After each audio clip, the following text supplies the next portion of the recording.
ಹುಣ್ಣಿಮೆಯ ಕಾರ್ಯಕ್ರಮ ಇಂದಿಗೂ ಊರಿನ ದೇವರಾದ ಶಾಂತೇಶ್ವರ ದೇವರಲ್ಲಿ ಹಣೆಮಡೆದು ವೇದಿಕೆ ಮೇಲೆ ಇರುವ ಗುರುಗಳಿಗೆ ಸಾಷ್ಟಾಂಗ ಹಣೆಮಡೆದು ಎಲ್ಲ ಸಹೋದರರಿಗೂ ಸೈನಿಕ ಸಹೋದರರಿಗೂ ಹಾಗೂ ಸಹೋದರಿಯರಿಗೂ ಇಷ್ಟೊತ್ತನ ಆಲ್ಮೇಲೆ ಸಹೋದರಿಯವರು ಲಲಿತರ ಸಹಸ್ರನಾಮ ಭಾಳ ಚೆನ್ನಾಗಿ ಅಂದರು. ಅವರಿಗೂ ಮುಂದೆ ಕುಳಿತಿರುವ ತಾಯಂದಿರಿಗೂ ಹಾಗೂ ತಂದೆ ಸಮಾನ ಇರುವ ಎಲ್ಲರಿಗೂ ಸಹೋದರಿಯರಿಗೂ ಈ ಹುಣ್ಣಿಮೆ ಕಾರ್ಯಕ್ರಮ ಶುಭಾಶಯನ ಕೋರುತ್ತೇನೆ. ನನಗನ್ನಿಸ್ತಿತ್ತು ಇದು ಬಿಟ್ಟರೆ ತಪ್ಪ, ನನಗೇನೋ ಮಿಸ್ ಮಾಡ್ಕೋತಿದ್ದೆ ಅಂತ ಅನ್ಸೋದು. ಯಾಕಂದ್ರೆ ಅಂಥ ಚಂದ ಕಾರ್ಯಕ್ರಮ ಅದ, ಎಷ್ಟು ಮಂದಿ ಹೆಣ್ಮಕ್ಳು ಕೂಡ್ಯಾರಂದ್ರೆ ನನಗೆ ಭಾಳ ಸಂತೋಷ ಆಗ್ಲಕತ್ತದ. ಇಂಥ ಕಾರ್ಯಕ್ರಮಗಳು ನಡಿಬೇಕ್ರಿ.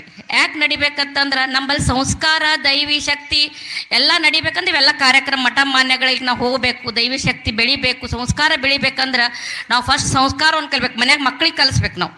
ಅದೇ ಥರನಾಗಿ ಅಪ್ಪೋರ ಬಗ್ಗೆ ಏನಾಗ ಹೇಳಿದ್ರು, ಅವ್ರು ಹೆಂಗೆ ಅದಾರತ್ತಂದ್ರೆ ಒಂದೇ ಪವಾಡ ಹೇಳ್ತೀನಿ ರೀ. ಅವ್ರು ಸಣ್ಣದು ನಮ್ದು 32ನೇ ವರ್ಷದ ವೆಡ್ಡಿಂಗ್ ಆ್ಯನಿವರ್ಸರಿ ಇತ್ತವತ್ತು. ಅಪ್ಪೋರು ಬಂದಿನ ಅವ್ರು ಬರ್ತಾರ ಕನ್ಸು ಮನ್ಸ್ನಾಗೂ ಇಲ್ಲ. ರಾತ್ರಿ ಫೋನ್ ಹಚ್ಚಿದ್ರು, ಶಾಸಕರು ಇರ್ತಾರೆ ನಮ್ಮ ಬರ್ಬೇಕೇನಂತ ಹೇಳಿ.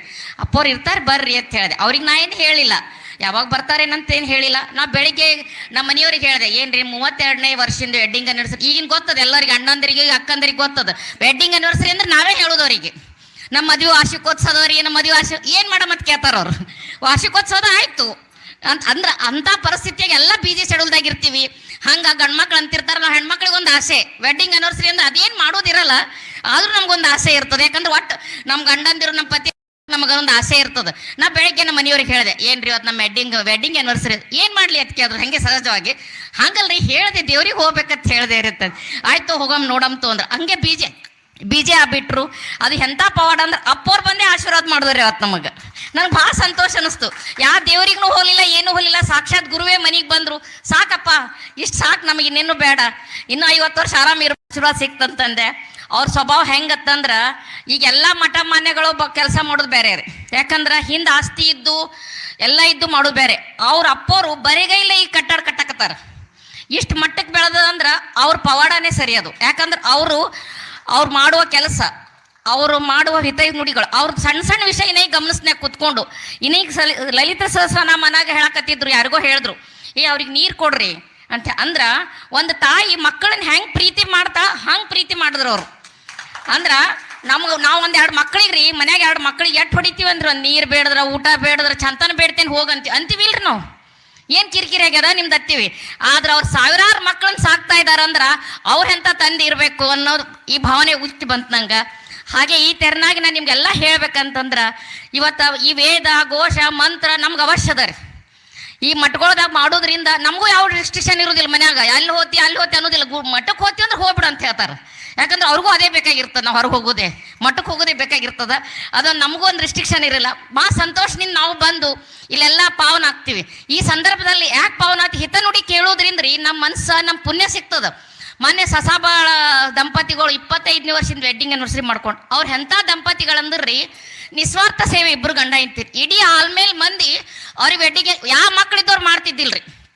ಎಲ್ಲರೂ ನಂಗೆ ಏನು ಹೇಳಿದ್ರು ಸ್ಟೇಜ್ ಮೇಲೆ, ಅಕ್ಕೋರು ಅವ್ರಿಗೆ ಮಕ್ಳಿಲ್ರಿ, ಅಕ್ಕೋರ್ ಮಕ್ಳಿಲ್ಲ ಯಾಕಂತೀರಿ ಅಂತ ಅದು ಅನ್ಬೇಡ್ರಿ ನೀವು. ಇಡೀ ಆಲ್ಮೇಲೆ ಮಂದಿನೇ ಅವ್ರಿಗೆ ಮಕ್ಳಾಗ್ಯದಾರ.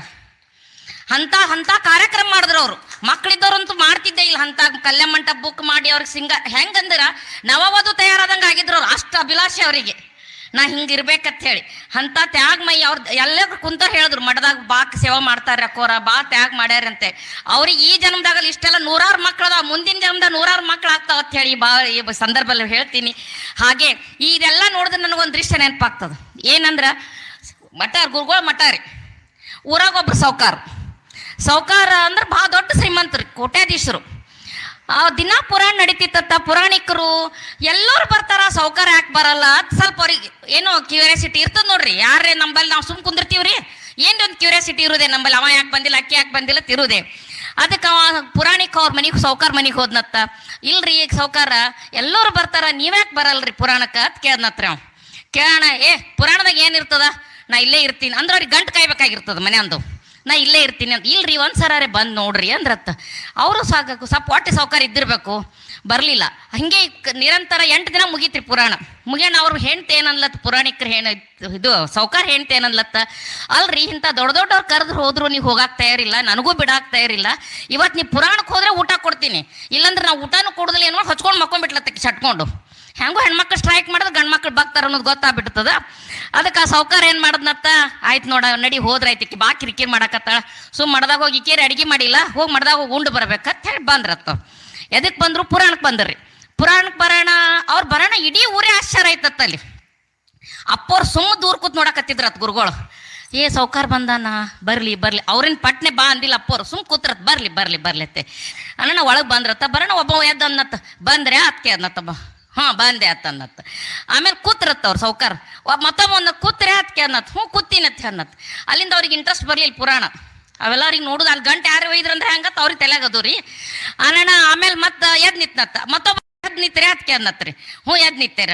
ಅಲ್ಲಿಂದ ಹೊಂಟ್ರತ್ರಿ, ಹೊಂಟೆ ಅದಕ್ಕೆ ಆದ್ರತ್ರಿ, ಹ್ಞೂ ಹೊಂಟೆ ಆತ್. ಇದೆಲ್ಲ ಆಯ್ತು, ಊರಾಗೆಲ್ಲ ಸ್ತಬ್ಧ. ಪುರಾಣ ಮುಗಿತು, ಹೋಳ್ಗೆ ಮಾಡಿದ್ರತ್ತ. ಅಪ್ಪ ಇವತ್ತು ಹೋಳ್ಗೆ ಮಾಡ್ಸಾರತ್ರಿ. ಅದಕ್ಕೆ ಹೋಳ್ಗೆ ಮಾಡಿದ್ರತ್ತ, ಉಂಡ್ರತ್ತ. ಉಂಡು ಎಲ್ಲರೂ ಸಂಪು ಮಲ್ಕೊಂಡಾರ. ಮಲ್ಕೊಂಡಣ ಸೌಕಾರನ್ ಬಲ್ಲಿ ಬಾ ಗಂಟದ. ಆ ಊರಾಗ ಏನು ಒಬ್ಬ ಕಳ್ಳ ಏನು ಮಾಡ್ಯಾನ ಬಂದನ್ರಿ. ಬಂದು ಏನು ಮಾಡ್ಯಾನ, ಏ ಊರಂತೂ ಸಂಪದ, ಎಲ್ಲರೂ ಪುರಾಣ ಕೇಳಕ್ಕೆ ಹೋಗ್ಯಾರ, ಸೌಕಾರ ಮನೆಗೂ ಪುರಾಣ ಹೋಗಿರ್ಬೇಕು, ನಾವು ಮನೆ ಕಳು ಮಾಡಿದ್ರೆ ಆಯ್ತತ್ ಹೇಳಿ ಮನೆಗೆ ಹೊಕ್ಕ. ನಾವು ಮನೆಗೆ ಹೊಕ್ಕಾಣ ಬಂದತ್ರಿ. ಅವ ಕಳ್ಳ ಬರೋಣ ಮನೆ ಬಲ್ಲಿ. ಇವನಿಗೆ ಏನು ಸೌಕಾರ ಏನು ಗೊತ್ತೀನಿ, ಎಂದೂ ಹೊರಗೆ ಹೋಗಿಲ್ಲಲ್ರಿ. ಅವ ನಿದ್ದಿಗಣ್ಣಾಗ ಬಡಬಡ್ಸಾಕತ್ತಾನ. ಆ ಕಳ್ರ ಬಂದು ನಿಂದ್ರ ಕೈ ಬಂದ್ರೆ ಆತಂದಾನ್ರಿ ನಿದ್ದಿಗಣ್ಣಾಗ. ಅವ ಎಚ್ಚರ ಇಲ್ಲ. ಆ ಕಳ್ರಿಗೆ ಅನಿಸ್ತ, ಏ ಯಾರೋ ಅದಾರ, ಎಚ್ಚರ ಅದಾರ ಅಂತ ಅನ್ಸ್ತತ್. ಅಲ್ಲಿಂದ ಅವ ಸುಮ್ ಕೂತ್ನತ್, ಏ ಕುಂತೆ ಆತ್ಕೆ ಅನ್ನತ್ರಿ.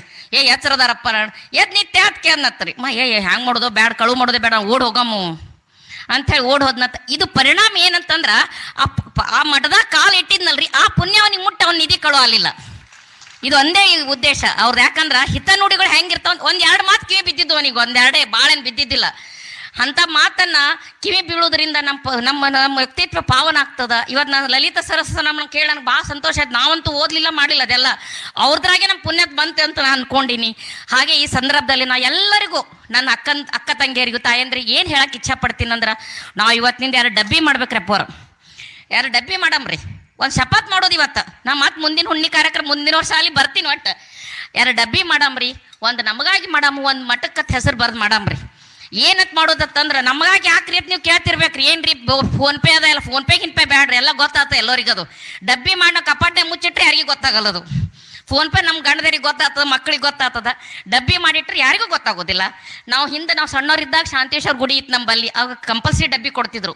ಅದೊಂದು ಸಂಭ್ರಮ ಅಂದ್ರೆ, ಆ ಪುಂತಿತ್ತಿದ್ ನಾ ಡಬ್ಬಿ ಕೊಡದೆ ಒಂದು ಸಂಭ್ರಮ ನಮಗೆ. ಅದ್ರಾಗ ನಮ್ಮ ದುಡ್ಡು ಎಷ್ಟಾಗಿದೆ ಗುರುಗಳಿಗೇನು ಸಂಭ್ರಮ ಇರ್ತದ. ಹಂಗೆ ಆ ಡಬ್ಬಿ ಮಾಡಿ ನಾವು ತಿಂಗಳಿಗೊಮ್ಮೆ ಪಾರ್ಲರ್ಗೆ ಹೋಗ್ತೀವಿ. 2-3 ಸಾವಿರಕ್ಕೇನು ಮೋಸಿಲ್ಲ. ಪಾರ್ಲರ್ ಕೊಟ್ಟು ಬರ್ತೀವಿ, ಅದಕ್ಕೇನು ವಿಚಾರ ಮಾಡಲ್ಲ ನಾವು. ನಾನು ಹಿಡ್ಕೊಂಡೆ ರೀ, ಯಾರು ಅನ್ಯತೆ ಭಾವಿಸಬಾರ್ದು. ನಾನು ಹಿಡ್ಕೊಂಡು ಹೇಳಕತ್ತೀನಿ. ಅದಕ್ಕೇನು 3-4 ಸಾವಿರಕ್ಕೆ ಮೋಸಿಲ್ಲ. ಯಾಕಂದ್ರೆ ಎಲ್ಲ ಹೇಳ್ಬಿಡೋದು ಮನ್ಯಾಗ 1 ಸಾವಿರ ಅಂತ ಹೇಳಿರ್ತೀವಿ, ಅಲ್ಲಿ 4 ಸಾವಿರ ಇಟ್ಟು ಬಂದಿರ್ತೀವಿ ನಾವು. ಅಂಥದ್ರ ಸ್ವಲ್ಪ ಕಮ್ಮಿ ಮಾಡಮ್ರಿ. ಕಮ್ಮಿ ಮಾಡಿ ದಿನಕ್ಕೆ 2 ಡಬ್ಬಿ 200 ಹಾಕಮ್. ಅದಕ್ಕೆ 200, ಇದಕ್ಕೆ 200 ಹಾಕಿ ಆ ಬಂದಂಥ ದುಡ್ಡು ನಾವು ಮಠಕ್ಕೆ ಕೊಟ್ಟಿದ್ದು, ಅದು ಡಬಲ್ ದುಡ್ಡು ನಮ್ಮ ಮನೇಲಿ ಇರ್ತದ್ರಿ. ನಾವೆಲ್ಲರೂ ಹೆಣ್ಮಕ್ಳು ಮಾಡಮ್ರಿ. ಇದು ರೀ 2ನೇ ಅಂತಸ್ತು ಹೇಳಿದ್ರೆ 5 ಅಂತಸ್ತು ಮಾಡಮು. ಯಾಕಂದ್ರೆ ನಾವು ನಮ್ಮ ಶಕ್ತಿ ಹೆಚ್ಚದ. ನಾವು ಒಮ್ಮೆ ದುಡ್ಡು ಕೊಡಕ್ಕೆ ಯಾರಿಂದೂ ಸಾಧ್ಯ ಇಲ್ಲ. 5 ಲಕ್ಷ 6 ಲಕ್ಷ 2 ಲಕ್ಷ ಕೊಡಕ್ಕೆ ಸಾಧ್ಯ ಇಲ್ಲ. ನಮ್ದು ಒಬ್ಬೊಬ್ರು 60 ಸಾವಿರ ಆಗ್ತದ, ನಮ್ದೇ 10 ಲಕ್ಷ 15 ಲಕ್ಷ ಆಗ್ತದ. ಆಗ್ತದಿಲ್ರಿ? ಎಲ್ಲರೂ ಹೇಳ್ರಿ, ಮಾಡಮಿಲ್ರಿ? ಯಾರು ಮಾಡಮಂತೀರಿ? ಎಲ್ಲರೂ ಕೈ ಹತ್ರಿ. ಡಬ್ಬಿ ಮಾಡ್ಬೇಕನ್ನೋರು. ಮತ್ತು ಅಪ್ಪವ್ರಿಗೆ ಕೇಳ್ತೀನಿ ನಾ, ಅಪ್ಪವ್ರು ಮಾಡಿ ಡಬ್ಬಿ ತಂದು ಕೊಟ್ಟಾರಿಲ್ಲ ಅಂತ ಹೇಳಿ. ಎಲ್ಲರೂ ಮಾಡಮು. ಇನ್ನೊಂದು ಡಬ್ಬಿ ಅಂತ ಕೇಳಿದ್ರಲ್ರಿ, ಅದು ಡಬ್ಬಿ ನಮ್ಮ ವೈಯಕ್ತಿಕ. ಅದು ಏನು ಮಾಡುವುದಂದ್ರೆ, ಎಲ್ಲರ ಸಲ ಬದುಕ್ದೇವ್ರು ನಾವು. ತಾಯಿ ತಂದೆ ಸಲಹೆ ಬದುಕ್ದೇವು ಸಣ್ಣವ್ರಿದ್ದಾಗ. ಮದುವೆ ಆದ್ಮೇಲೆ ಗಂಡನ ಸಲಹೆ ಬದುಕ್ದೇವು, ಆಮೇಲೆ ಮಕ್ಳ ಸಲಹೆ ಬದುಕ್ದೇವು, ಆಮೇಲೆ ಮುಂದ್ರಿ 30 ವಯಸ್ಸಿಗೆ ಎದಕ್ಕೆ ಬದುಕ್ತೀವ್ರಿ? ಜೀವನ ಕಳಿ ಸಲಹೆ ಬದುಕ್ತೀವಿ. ಅದು ಬ್ಯಾಡ. ಈಗ ನಾವು ಏನು ಮಾಡಮ್ ಗೊತ್ತೇನು? ಅಪ್ಪವ್ರಿಗೆ ಹೇಳಮ್, ಇದೆಲ್ಲ ಉದ್ಘಾಟನೆ ಆದ್ಮೇಲೆ ಪೂರಾ ಮಠ ಮುಗಿದ್ಮೇಲೆ ಕಾಶಿ ಯಾತ್ರೆ ಕರ್ಕೊಂಡು ಹೋಗ್ಬೇಕು. ನೀವು ಬಸ್ ಮಾಡಿ ನಾವೆಲ್ಲ ದುಡ್ಡು ಹಾಕ್ತೀವಿ. ನಮ್ಮ ಪ್ರೈವೇಟ್ ದುಡ್ಡು ಅದ. ನಾವು ಯಾರ ಕಡೆದು ಗಂಡನ ಕಡೆ ದುಡ್ಡು ಇಸ್ಕೊಲ್ಲ, ನಮ್ಮ ಸ್ವಂತ ದುಡ್ಡು ತೊಗೊಂಡು ನಾವು ಬರ್ತೀವಿ. ಅವ್ರ ಜೊತೆ ನಾನು ಬರ್ತೀನಿ. ತೀರ್ಥಯಾತ್ರೆ ಮಾಡೋ ಮೂಲಕ ನಾವು ಮಾಡ್ಬೇಕಲ್ರಿ. 4 ಕಡೆ ತಿರುಗಾಡ್ಬೇಕು. ಬರೀ ಇದೇ ಆಯ್ತು ಜೀವನ. ಇನ್ನೊಬ್ರಿಗಾಗಿ ಬದುಕೋದೇ ಆಯ್ತು. Compromise life. ಎಂಥ ಫಾಸ್ಟ್ ಲೈಫ್ ಆಗ್ಯದ ಅಂದ್ರೆ ನಮ್ದ್ರಿ, ಬರೀ ಇನ್ನೊಬ್ರಿಗೆ ಬದುಕೋದು. ಗಂಡನ ಮನ್ಯಾಗ ಯಾರು ಇಲ್ಲ, ಮಕ್ಳ ಜೋಡಿ ಯಾರು, ಇದ್ರಾಗ ನಮ್ದು ಏನು ಅರ್ಧ ಲೈಫ್ ಐತ್ರಿ. ಈ 50 ವರ್ಷ ಆದ್ಮೇಲೆ ನಾವು ಸ್ವಲ್ಪ ಸ್ವಂತ ಏನಾರು ತಿರುಗಾಡೋದು ಮಾಡಮು. ಅದೊಂದು ಮಾಡಿದ್ರೆ ಏನಾಗ್ತದೆ ಗೊತ್ತೇನ್ರಿ? ಬಹಳ ಏನೋ ಮನಸ್ಸಿಗೆ ನೆಮ್ಮದಿ ಆಗ್ತದೆ. ತೀರ್ಥಯಾತ್ರೆ ಮಾಡೋದ್ರಿಂದ, ಗೋವಾ ದಾಂಡೇಲಿ ಹೋಗೋದಕ್ಕಿಂತ ತೀರ್ಥಯಾತ್ರೆ ಮಾಡಮ್. ಅಲ್ಲಿ ಬನಾರಸ್ನೇ ಸೀರೆನೂ ಚಲೋ ಸಿಗ್ತಾವೆ, ತೊಗೊಂಡ್ಬಂದು ಉಟ್ಕೊಳಕ್ ಬರ್ತದ. ಅದಕ್ಕೆ ಮಾಡಮಂತ ನನ್ನ ಇಚ್ಛೆ. ಅದೇ ತೆರನಾಗಿ ನಿಮ್ಗೆಲ್ಲರಿಗೆ ನಾನು ಕಳಕಳಿಯಿಂದ ಕೇಳೋದೇನಂತಂದ್ರೆ, ಈ ಮಠ ಇಂಡಿಯಾಗ ನಂಬರ್ 1 ಮಠ ಆಗ್ತದ. ಯಾಕಂದ್ರೆ ಇವೆಲ್ಲ ಮಂತ್ರೋಪದೇಶ ನಾಳೆ ಪಾಠಶಾಲೆ ಆಗ್ತದ. ಹಾವೇರಿ ಮುತ್ತಿಯವ್ರು ಮಾಡ್ತಿದ್ರು, ಹಂಗೆ ಅಪ್ಪವರು ಪಾಠಶಾಲೆ ಮಾಡ್ತಾರ. ಅದೆಲ್ಲ ಆಗಿ ಭಾಳ ದೊಡ್ಡ ಮಟ್ಟಕ್ಕೆ ಬೆಳಿಬೇಕಾದ್ರೆ ನಿಮ್ಮೆಲ್ಲರ ಸಹಕಾರ ಬೇಕು. ಅದಕ್ಕೆ ನಾವೆಲ್ಲರೂ ನಮ್ಮ ಮನೆಗುಳಿ ಮನೆತನದಿಂದ ಯಾವತ್ತೂ ಈ ಮಟ್ಟಕ್ಕೆ ನಾ ಸಹಕಾರ ಕೊಡ್ಲಿಕ್ಕೆ ಇಚ್ಛೆ ಪಡ್ತೀನಿ. ಹಾಗೆ ಇನ್ನೊಂದು ಕಳಕಳಿ ವಿನಂತಿ, ಹೆಣ್ಮಕ್ಳು ಭಾಳ ಇದ್ದೀರಿ ಅಂತ ಹೇಳಕತ್ತೀನಿ, ತಪ್ಪು ಭಾವಿಸಬಾರ್ದು. ಮದುವೆ ಮಾಡಿಕೊಟ್ಟು ಮಕ್ಕಳಿಗೆ ನಾವು ಒಂದೇ ವಿನಂತಿ ಹೇಳಬೇಕು, ಬೆಳಿಗ್ಗೆ ಎದ್ದ ತಕ್ಷಣ ನಾವು ಫೋನ್ ಹಚ್ಬಾರ್ದು ಅವ್ರಿಗೆ. ನಂದು ರಿಕ್ವೆಸ್ಟ್ ಇದು ಪರ್ಸ್ನಲ್. ಯಾಕತ್ ಕೇಳ್ರಿ, ಇವತ್ತು ಮದುವೆ ಮಾಡಿಕೊಡ್ತೀವಿ, ಮುಂಜಾನೆ ಎದ್ದುಗಳೇ ಮಗಳಿಗೆ ಫೋನ್ ಹಚ್ತೀವಿ. ಓಕೆ, ಪ್ರೀತಿ ಇರ್ತದ, ಅದಿಲ್ಲ. ಆದ್ರೆ ಅದ್ರನಿಂದ ಏನಾಗ್ತದೆ ಗೊತ್ತೇನ್ರಿ, ಅವ್ಳ ಮಗಳು ಫಸ್ಟ್ ಡೇ ನಿಮ್ಮ ಮನೆಗೆ ಹೋಗಿರ್ತಾ ಅಲ್ರಿ, ಅಡ್ಜಸ್ಟ್ ಆಗ್ಲಕ್ಕೆ ಸ್ವಲ್ಪ ಟೈಮ್ ಹಿಡ್ತದ. ಆಕಿ ನಂಗೆ ಕೆಲಸ ಹೇಳ್ಯಾರ ಮಮ್ಮಿ, ನಮ್ಮ ಅತ್ತೆ ಅದು ಮಾಡಂದಾರ ಮಮ್ಮಿ, ನಮ್ಮ ಅತ್ತೆ ಇದು ಮಾಡಂದಾರ ಮಮ್ಮಿ, ಸ್ಟಾರ್ಟ್ ರೀ. ಅದು ನಾವು ರಿಕಾರ್ಡ್ ಏನು ಮಾಡ್ಕೊಂಡಿರ್ತೀವಿ ಗೊತ್ತೇನು, ಅತ್ತಿ ಕೆಟ್ಟನೂ ರಿಕಾರ್ಡ್ ಮಾಡ್ಕೊಂಡ್ಬಿಟ್ಟಿರ್ತೀವಿ. ಈಗ ಯಾರು ಆತಿದ್ದಾರೆ ಹಂಗಿಲ್ಲ, ಹಿಂದೂ ಇದ್ದಿದ್ದಿಲ್ಲ, ನಮ್ಮ ಭಾವನೆಗಳು ಹಂಗಿದ್ದು. ಅದಕ್ಕೆ ನಾವು ಏನು ಉತ್ತರ ಕೊಡ್ತೀವಿ, ಆಕೆ ಹಂಗಂದಾಳ ನಿನಗೆ, ನಾಳೆ ನಿಮ್ಗೆ ಕರ್ಕೊಂಬರ್ತೀನಿ ತೋ ನಿಮ್ಮ ಅಪ್ಪಗನ ಬರೋಬ್ಬರಿ ಮಾಡ್ತಿ, ಆ ಭಾವನೆ ನಂಬಲ್ಲಿ ಬೇಡ. ಯಾಕಂದ್ರೆ ನಾವು ಎಷ್ಟು ದಿನ ಸಾಕಕ್ಕೆ ಸಾಧ್ಯ ಅದ ರೀ, ನಾವು ತಂದೆ ತಾಯಿ ಇರುತ್ತಾನ ಅಷ್ಟೇ ಸಾಕಕ್ಕೆ ಸಾಧ್ಯ. ಮುಂದೆ ಅವ್ರಿಗೆ ನಾವು ಭವಿಷ್ಯ ಕೊಡೋಕ್ಕಾಗಲ್ಲ. ಇದು ಭಾಳ ನಡೆಯಕತ್ತದ, ಇದು ಡೈವರ್ಸ್ ಭಾಳ ನಡೆಯಕತ್ತತಿ. ಎಲ್ಲರೂ ಹೆಣ್ಮಕ್ಳು ಇದಿರತ್ತಿ, ಈ ಮೂಲಕ ನಾನು ನಿಮ್ಗೆ ತಿಳ್ಸಾಕತ್ತೀನಿ. ಅದು ನಮಗೆ ಸಾಧ್ಯ ಇಲ್ಲ. ಯಾಕಂದ್ರೆ ಇರಲಿ, ಕೆಟ್ಟವನಾಗಲಿ, ಗಂಡನ ಮನೆ ಕೆಟ್ಟಿರಲಿ, ಕೆಟ್ಟವನಾದ್ರೂ ನಾವು ಅವ್ರಿಗೆ ಒಂದು ವಿದ್ಯೆ ಕೊಟ್ಟು ಅವ್ರಿಗೆ ಒಂದು ಸೆಟಲ್ ಮಾಡೋಣ. ಆದ್ರೆ ಎಲ್ಲನೂ ಅದೇ ಥರನಾಗಿ ನೋಡೋದು ಬೇಡ. ಈಗಿನ ನಾವು ಏನು ಮಾಡಕತ್ತೀವಿ ಗೊತ್ತೇನ್ರಿ, ಹೋದ್ಗಳೇ ಕೀಲಿಕಾಯಿ ಬೇಡ್ತೀವಿ. ಕೀಲಿಕಾಯಿ ಹ್ಯಾಂಗೆ ಕೊಡ್ತಾರ್ರಿ, ಕೊಡುದಿಲ್ಲ. ಸ್ವಲ್ಪ ಟೈಮ್ ಬೇಕಲ್ರಿ ಅಡ್ಜಸ್ಟ್ ಆಗ್ಲಕ್ಕ. ಅವ್ರ ಅತ್ತೆ ಏನು ತಿಳ್ಕೊತಾ ಗೊತ್ತ, ನನ್ನ ಮಗನಿಗೆ ಮನೆಗೆ ನೋಡ್ಕೊಳಕ್ಕೆ ಈಗ ಕೆಪೆಬಿಲಿ ಅದಲ್ಲ ನೋಡ್ಕೋಬೇಕಲ್ರಿ ಅವರು. ಆಮೇಲೆ ಕೀಲಿ ಬರ್ತದ. ಹೋದ್ಗಳು ಯಾರಿಗೆ ಕೀಲಿ ಕೊಡಲ್ಲ. ನಮ್ಮ ಅತ್ತಿದರಿಗೂ ಯಾರಿಗೆ ಮೊದಲು ಕೀಲಿ ಕೊಟ್ಟಿರಲ್ಲ, ಅವರು ನಮಗೆ ಕೊಡುದಿಲ್ಲ. ಆ ಕೀಲಿ ನಾವು ಇನ್ನೊಬ್ಬರಿಗೆ ಬಿಟ್ಟು ಹೋಗೋದ. ಈ ಮುಖಾಂತರ ನಾ ಇಷ್ಟೇ ಹೇಳೋದು, ಮಕ್ಕಳಿಗೆ ನಾವು ಹೇಳೋದು, ಇಲ್ಲವ ನಾವು ಇದೇ ಎಲ್ಲ ನಡ್ಕೊಂಡು ಬಂದೀವಿ, ನೀವು ಅದೇ ನಡ್ಕೊಂಡು ಹೋಗ್ರಿ, ಅಡ್ಜಸ್ಟ್ ಮಾಡ್ಕೊ. ಸ್ವಲ್ಪ ದಿನ ಟೈಮ್, 1-2-3 ವರ್ಷ, ಒಂದು ಮಗು ಆಗುತ್ತಾನೆ ಎಲ್ಲ ಹಿಂಗೆ ಇರ್ತದೆ. ಒಂದು ಮಗು ಆದ್ಮೇಲೆ ಎಲ್ಲ ಸೆಟಲ್ ಆಗ್ತದೆ. ನಾವು ತಾಯಂದ್ರೆ ಹೇಳಿದ್ರೆ ಯಾವತ್ತೂ ಡೈವರ್ಸ್ ಆಗೋದಿಲ್ಲ. ಹಾಗೆ ನಾವು ಹಿರಿಯರಿಗೆ ನಾವು ಭಾಳ ಕಳಕಳಿಯಿಂದ ನೋಡ್ಕೋಬೇಕು. ಹೆಂಗಂದ್ರೆ ನಮ್ಮ ಮನ್ಯಾಗ ಅತ್ತಿ ಮಾವು ಇರಲಿ, ತಂದೆ ತಾಯಿ ಇರಲಿ, ನಾವು ಕಳಕಳಿಯಿಂದ ನೋಡ್ಕೊಂಡಿದ್ದೆ ಆದ್ರೆ ನಮ್ಮ ಮಕ್ಕಳು ಅವ್ರ ಅತ್ತಿ ಮಾವು ನೋಡ್ಕೋತಾರೆ. ಈಗ ಒಂದು ಮನೆಗೆ ಸೊಸೆ ಹೋತಾಳ, ಅವ್ರ ಅತ್ತಿ ಕೆಟ್ಟ ನೋಡ್ಕೊಂಡ್ರೆ ಇಲ್ಲಿ ನಮ್ಮ ತಾಯಿ ತಂದೆ ಕೆಟ್ಟ ನೋಡ್ಕೊಳ್ಳೋರು ಬರ್ತಾರ. ಆ ಭಾವನೆಯಿಂದ ನಾವು ನೋಡ್ಕೋಬೇಕು. ತಾಯಿ ಬರೀ ಪ್ರೀತಿ ಕಲಿಸ್ತಾಳ್ರಿ, ಅತ್ತಿ ಸಂಸ್ಕಾರ ಕಲಿಸ್ತಾಳ. ನಮಗೆ ಹೆಂಗೆ ಕಲಿಸ್ತಾಳ ಅಂದ್ರೆ ಇಡೀ ಮನೆ ನಿಭಾಯಿಸೋದು ಸಂಸ್ಕಾರ ಕಲಿಸ್ತಾಳಕ್ಕೆ. ನಾವು ಬರೀ ಗಂಡಂದ್ರಿಗೆ ವಶ ಮಾಡ್ಕೊಂಡು ಅಕ್ಕಿಗೆ ಯಾಕೆ ಮಾತು ಕೇಳ್ತಿ, ನಾನು ಮುಂದೆ ಮಾತಾಡಿದೆ ನೀ ದುಡ್ಡು ಕೊಟ್ಟು, ಇದು ಮಾಡೋದ್ರಿಂದ ಏನಾಗತ್ತದ, ಸಂಸಾರನೇ ಕಲಹ ಜಾಸ್ತಿ ಆಗಕತ್ತಾವ, ನೆಮ್ಮದಿ ಇರ್ಲಾಗ್ಯದ. ಗಂಡು ಮಕ್ಳಿಗೆ ಏನಾಗತ್ತ, ಮನೆಗೆ ಬಂದ ತಕ್ಷಣ ಇದು ಕಿರಿಕಿರಿ ಮಾಡಿದ್ರೆ ಅವ್ರು ಯಾರಿಗೂ ತ್ರಾಸ ಆಗ್ತದೆ. ಅವ್ರಿಗೂ ತಾಯಿ ಅದಾರ, ಅವ್ರು ಹೊತ್ತು ಬೆಳೆಸಿ ದೊಡ್ಡವ್ರು ಮಾಡಿರ್ತಾರ. ಅವ್ರು ದೊಡ್ಡವ್ರು ಮಾಡ್ಲಾರ ನಾವು ಲಗ್ನಾಗಿ ಹೋಗಿರ್ತೀವೇನ್ರಿ. ಮಕ್ಳೇನು ಹಂಗೆ ಬಂದಿರ್ತಾವೆ. ಎಲ್ಲ ಲಗ್ನದ ಕಂಡೀಷನ್ ಅತ್ತಿ ಮಾವು ಇರಬಾರ್ದು. ಫಸ್ಟ್ ಕಂಡೀಷನ್ ಅತ್ತಿ ಮಾವು ಇರ್ಬಾರ್ದು, ಸಾಯ್ಬೇಕ್ರಿ ಅವರು, ಗಟ್ ಮಾಡೋಗಳೇ ಸತ್ತು ಹೋಗ್ಬೇಕಾಗ್ತದ. ಹಂಗಿಲ್ಲ ಜಗತ್ತ. ನಾವು ಅದ್ರನಿಂದ ನಾವೆಲ್ಲ ಹೆಂಗೆ ನಡ್ಕೊಂಡು ಹೋಗ್ಬೇಕತ್ತಂದ್ರೆ, ನಾವು ಪ್ರೀತಿಯಿಂದ ನೋಡ್ಕೊಂಡು ಅವರು ಪ್ರೀತಿಯಿಂದ ನೋಡ್ಕೋತಾರ. ಒಂದ್ಸಲ ಅತ್ತಿಗೆ ಒಂದು ಸೀರೆ ತಂದು ಸುಮ್ಮ ತೊಗೊಂಬರ್ತೀನನ್ರಿ, ನೀವೇನು ಅನ್ಬೇಡ್ರಿ. ಅತ್ತಿ ಊಟ ಮಾಡ್ರಿ ಏನತ್ ಕೇಳ್ರಿ, ಆಕಿಗೆ ನೀವು ಊಟ ಮಾಡಿಸೇ ಬೇಡ್ರಿ, ಬರೀ ಅತ್ತಿ ಊಟ ಆಗ್ಯಾದೇನ್ರಿ ಅಂತ ಕೇಳ್ರಿ. ಅತ್ತಿಗೆ ಎಷ್ಟು ಖುಷಿ ಆಗ್ತಂದ್ರೆ, ನನ್ನ ಸೊಸಿ ಊಟ ಕೇಳ್ಯಾವ, ನಾಳೆ ನಾ ಕೇಳ್ಬೇಕತ್ತ ಅಕ್ಕಿ ಕೇಳ್ತಾಳ. ಅತ್ತಿ ನಿಮ್ಗೊಂದು ಸೀರೆ ತಂದಿನನ್ರಿ, ಅಕ್ಕಿ ಅದನ್ನ ಮುಚ್ಚಿಟ್ಕೊಂಡು ಪೆಟ್ಟಿಗೆಯಾಗಿ ಇಟ್ಟು 10 ಮಂದಿಗೆ ನನ್ನ ಸೊಸಿ ಸೀರೆ ತಂದ ತೋರಿಸ್ತಾಳ. ಆ ಪ್ರೀತಿ ನಮ್ಗೆ ಎಲ್ಲಿ ಸಿಗೋದಿಲ್ಲ. ಈ ಥರನಾಗಿ ನಾವೆಲ್ಲ ಮಾಡಿದ್ದೆ ಆದ್ರೆ ನಾವು ಭಾಳ ಸಂಸಾರದಲ್ಲಿ ಸುಖವಂತರಾಗ್ತೀವಿ. ಹಾಗೆ ಈ ಮಠದ ಕಾರ್ಯಕ್ರಮದಲ್ಲಿ ಈ ಮೂಲಕ ನಾ ಅತಿಶಯ ಮಾತಾಡಿದ್ದೆ, ಆದರೆ ದಯವಿಟ್ಟು ಕ್ಷಮೆ ಇರಲಿ. ಈ ಕಾರ್ಯಕ್ರಮವನ್ನು ಭಾಳ ಚೆನ್ನಾಗಿ ನಡ್ಸ್ಕೊಂಡ್ ಬಂದ್ರು ಅಪ್ಪವರು. ನಂಗೆ ಬರೋ ಸ್ವಲ್ಪ ತಡ ಆಯ್ತು, ದಯವಿಟ್ಟು ಕ್ಷಮಿಸ್ಬೇಕು. 4 ಮಂದಿ ಸಹೋದರಿಯರು ಬಂದಿದ್ರು, ನಂಗೆ ಭಾಳ ಸಂತೋಷ ಅನಿಸ್ತು ಮನಸ್ಸಿಗೆ. ಯಾಕಂದ್ರೆ ಅವ್ರಿಗೆ ಅಂತೆ ನೀವು ಕಾರ್ಡ್ ಕೊಡಕ್ಕೆ ಬರಬೇಡ್ರಿ, ಯಾಕೆ ಬರ್ತೀರಂದ್ರೆ, ಇಲ್ರಿ ಅಕ್ಕೋರು ಬರಕ್ತೀವಿ ಅಪ್ಪವ್ರು ಹೇಳ್ಯಾರಂದ್ರು. ನಾನು ಅಕ್ಕಂಗಿರ್ಲಾರ ಬೆಳೆದೀನಿ, ಒಬ್ಬಳೇ ಮಗಳು ದೇವರು. ಆ ಥರನಾಗಿ ಅವ್ರು ಬಂದಿದ್ದು ನನಗೆ ಅಕ್ಕಂಗಿರ್ಕಿಂತ ಹೆಚ್ಚು ಸಂತೋಷ ಕೊಟ್ಟದ. ಅವ್ರು ಅಷ್ಟೇ ಪ್ರೀತಿ ಕೊಟ್ಟರು. ಇದು ನನ್ನ ಜೀವನಮಾನ ಇರುತ್ತಾ ನಾನು ಮರೀದಿಲ್ಲ. ಆಮೇಲೆ ಇಲ್ಲಿ ಬಂದು ಲಲಿತಾ ಸಹಸ್ರಾಮ್ ಹೇಳ್ಯಾರಂದ್ರೆ ಅವ್ರಿಗೆ ಎಷ್ಟು ಭಕ್ತಿ ಭಾವನೆ ಇದ್ದಿರಬೇಕು. ಅವ್ರಿಗೆಲ್ಲರಿಗೆ ಆಯುಷ್ಯ ಆರೋಗ್ಯ ಕೊಟ್ಟು ದೇವರು ಕಾಪಾಡಲಿ. ಹಾಗೆ ಗುರುಗಳ ಆಶೀರ್ವಾದ ನಮ್ಮೆಲ್ಲರ ಮೇಲೆ ಹೀಗೆ ಇರಲಿ ಅಂತ ಹೇಳಿ ನಾನು 2 ಮಾತು ಮುಗಿಸ್ತೀನಿ.